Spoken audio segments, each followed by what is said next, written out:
Bismillahirrahmanirrahim. Assalamualaikum warahmatullahi wabarakatuh. Alhamdulillahilladzi farada siyama lil mu'minin wassalatu wassalamu ala asyrafil anbiya'i wal mursalin sayyidina wa maulana Muhammadin. Faqala Allah Ta'ala fil Qur'anil Azim, a'udzu billahi minasy syaithanir rajim. Bismillahirrahmanirrahim.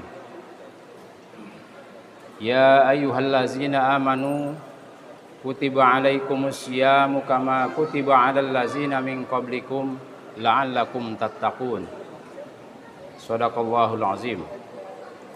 Wa qala Nabi sallallahu alaihi wasallam, kullu amal ibnu adam lahu illa saum. As-saumu li wa ana ajzi bihi. Puji dan syukur marilah kita panjatkan kehadirat Allah Subhanahu wa taala, karena atas berkat rahmat dan hidayahnya lah pada malam yang berbahagia ini kita semua dapat mengikuti atau melaksanakan ibadah salat Isya berjamaah dan salat tarawih berjamaah. Salawat beserta salam semoga Allah tetap curah limpahkan kepada junjungan kita Habibana wa Nabiyana Muhammad sallallahu alaihi wasallam. Allahumma shalli ala Sayyidina Muhammad wa ala ali Sayyidina Muhammad. Hadirin jamaah salat Isya dan salat tarawih yang dimuliakan Allah Subhanahu wa taala, pada khususnya Pak Ketua BKM beserta jajaran para imam yang Allah muliakan, beserta seluruh jamaah yang hadir di dalam masjid yang mulia ini. Alhamdulillah atas berkat doa kita semua di bulan Rajab, doa kita semua di bulan Sya'ban, kita sampailah di bulan yang kita nantikan, yaitu bulan Ramadan. Doa yang biasa kita lazimkan di bulan Rajab adalah Allahumma barik lana fi Rajaba wa Sya'ban wa ballighna Ramadan. Doa yang senantiasa kita lantunkan di bulan Rajab, di bulan Sya'ban. Ternyata hari ini kita sampai di bulan Ramadan. Ya Allah, berkahilah kami. Allahumma barik lana fi Rajaba. Ya Allah, berkahilah kami di bulan Rajab. Ya Allah, berkahilah kami di bulan Sya'ban. Wa ballighna Ramadan, dan sampaikanlah kami ke dalam bulan Ramadan yang mulia ini. Dan alhamdulillah kita semua dapat merasakan nikmatnya, merasakan hikmatnya beribadah di bulan Ramadan ini. Dan ini patut kita syukuri bersama. Kenapa demikian? Karena saudara-saudara kita seiman yang berada di Palestina, yang berada di negara lain yang sedang dalam keadaan konflik, atau di provinsi lain yang sedang dalam keadaan konflik, mereka tidak bisa melaksanakan Ramadan secara utuh sebagaimana kita melaksanakan. Mereka kekurangan bahan pangan, bahkan sandang dan papan. Untuk tidur pun susah, apalagi untuk makan. Betapa enaknya kita di sini, ketika berbuka itu makanan ada di depan kita. Sementara saudara kita di Palestina, mereka harus berjuang menunggu bantuan dari saudara-saudara yang lain, dari saudara-saudara agama maupun saudara yang lainnya yang membantu mereka di Palestina. Itu patut kita syukuri bersama. Saudara kita yang berada di luar. Selain itu saudara kita yang berada di sini, yang dalam hari ini, malam ini dalam keadaan terbaring sakit di rumah sakit, atau terbaring sakit di rumah kita masing-masing, di rumah saudara kita masing-masing. Mereka sangat ingin melaksanakan ibadah yang dilaksanakan secara berjamaah di bulan Ramadan ini. Mereka ingin tarawih berjamaah, mereka ingin tadarus berjamaah, mereka ingin sodakoh di bulan Ramadan, mereka ingin melaksanakan ibadah-ibadah puasa dan yang lain sebagainya. Tapi mereka terbatas kesehatan mereka, terbatas fisik mereka, sehingga keberadaan kita di bulan Ramadan ini merupakan satu anugerah dari Allah Subhanahu wa taala. Karena apa? Karena bulan Ramadan itu bulan istimewa. bulan tempatnya ampunan, bulan tempatnya magfirah dari Allah Subhanahu wa taala, bulan tempat rahmat dari Allah Subhanahu wa taala dan terbebas dari api neraka. Itu bulan Ramadan. Kemudian sebagaimana perintah Allah di dalam surat Al-Baqarah ayat 183, Allah menyatakan, A'udzubillahi minasyaitonirrajim, ya ayyuhallazina amanu kutiba alaikumussyam kama kutiba alal ladzina min qablikum la'allakum tattaqun. Wahai orang-orang yang beriman, kutiba alaikumussyam, diwajibkan atas kalian itu berpuasa sebagaimana telah diwajibkan, kama kutiba alal ladzina min qablikum, sebagaimana telah diwajibkan kepada umat sebelum kalian. Supaya apa? Tujuannya apa? Yaitu la'allakum tattaqun.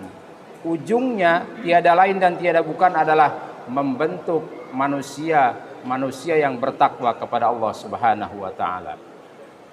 Itu tujuan dari ibadah saum itu sendiri. Kemudian selanjutnya di dalam hadis qudsi yang diriwayatkan dari Abu Hurairah dalam Sahih Bukhari dinyatakan, kullu amal ibni Adam lahu.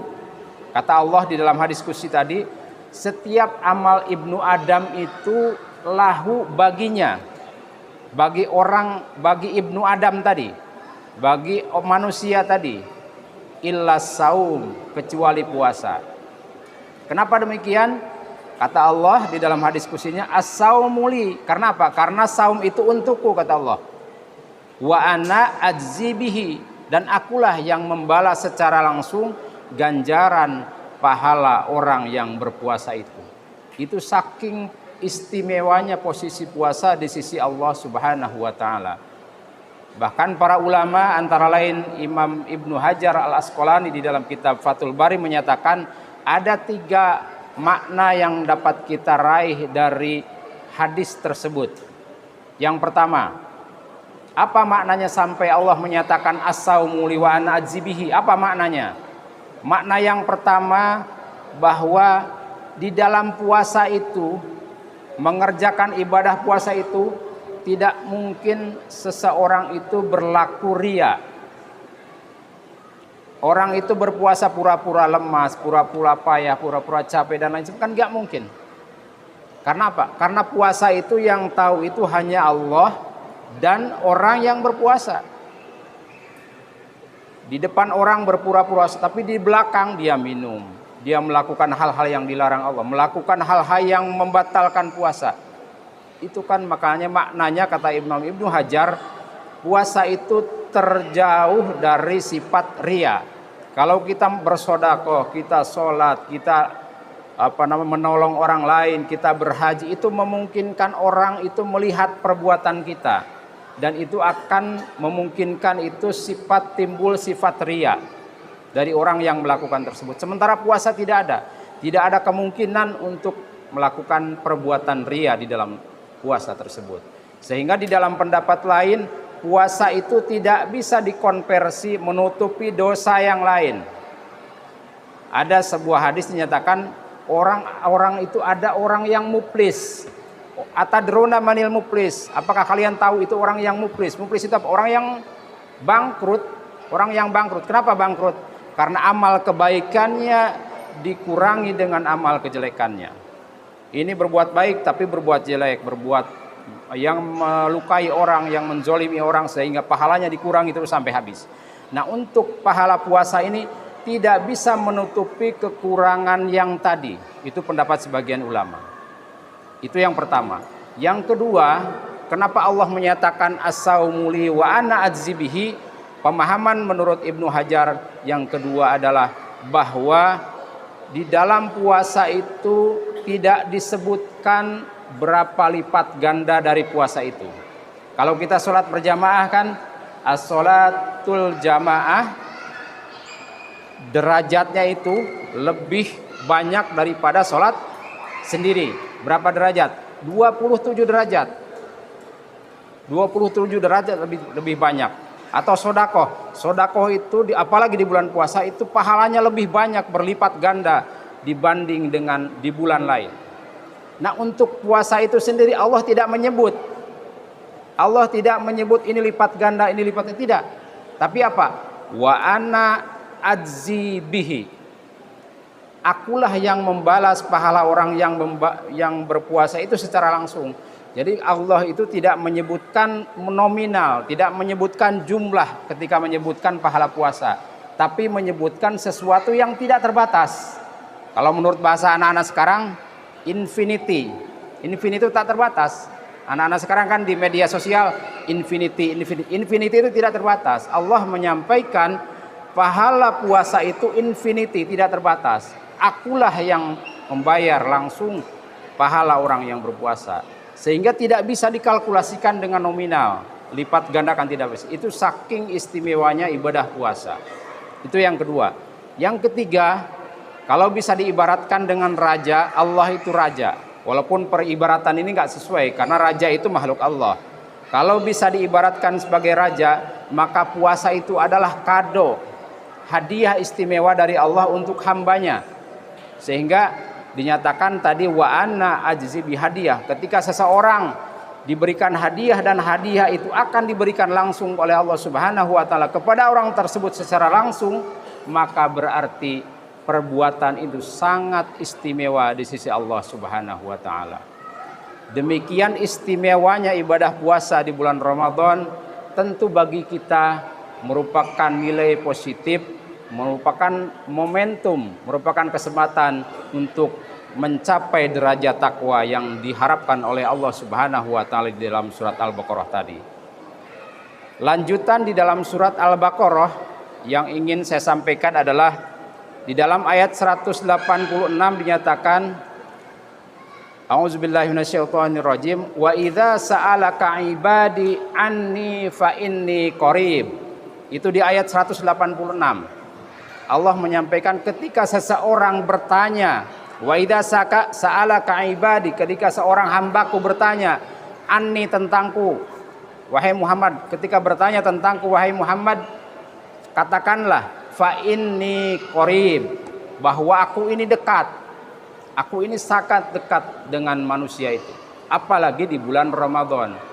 Di bulan Ramadan pahala saudaraku dilipat gandakan, pahala saum tadi tak terhingga, pahala sholat itu lipat gandakan dan lain sebagai saking dekatnya kita dengan Allah Subhanahu wa taala.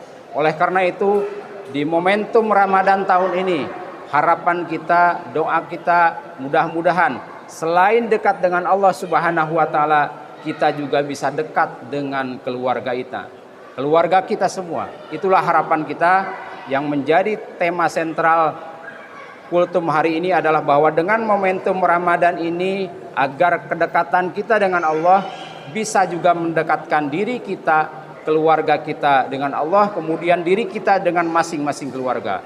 Suami dengan istrinya, suami dengan anak-anaknya, ayah dengan anak-anaknya, istri dengan suaminya, istri ibu dengan ayah dengan anak-anaknya. Itu semakin dekat. Karena apa? Kasus yang kita alami, yang kita hadapi di mahkamah syariah itu hampir sebagian besar penyebab perceraian itu adalah terjadinya perselisihan dan pertengkaran. Itu sebagian besar penyebab.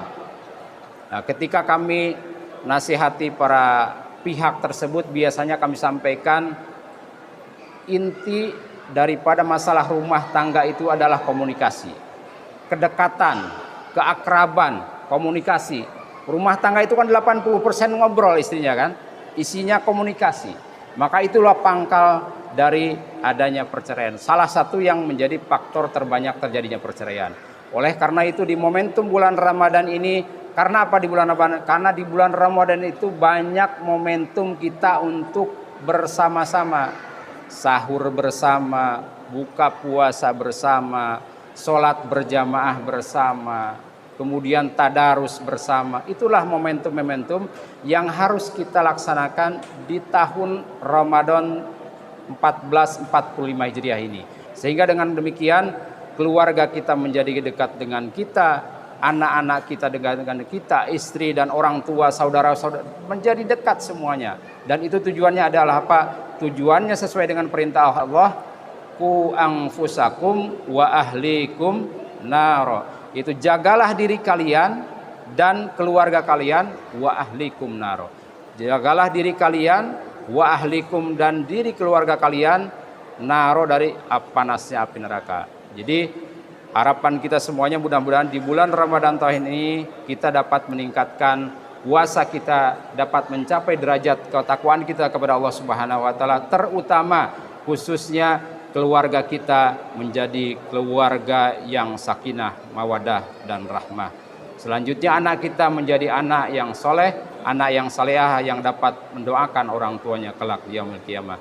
Demikian yang dapat saya sampaikan kultum singkat ini. Mohon maaf jika ada hal-hal yang kurang berkenan. Benar dari Allah Subhanahu wa taala, salahnya dari diri saya sendiri. Demikian akhirul kalam. Assalamualaikum warahmatullahi wabarakatuh.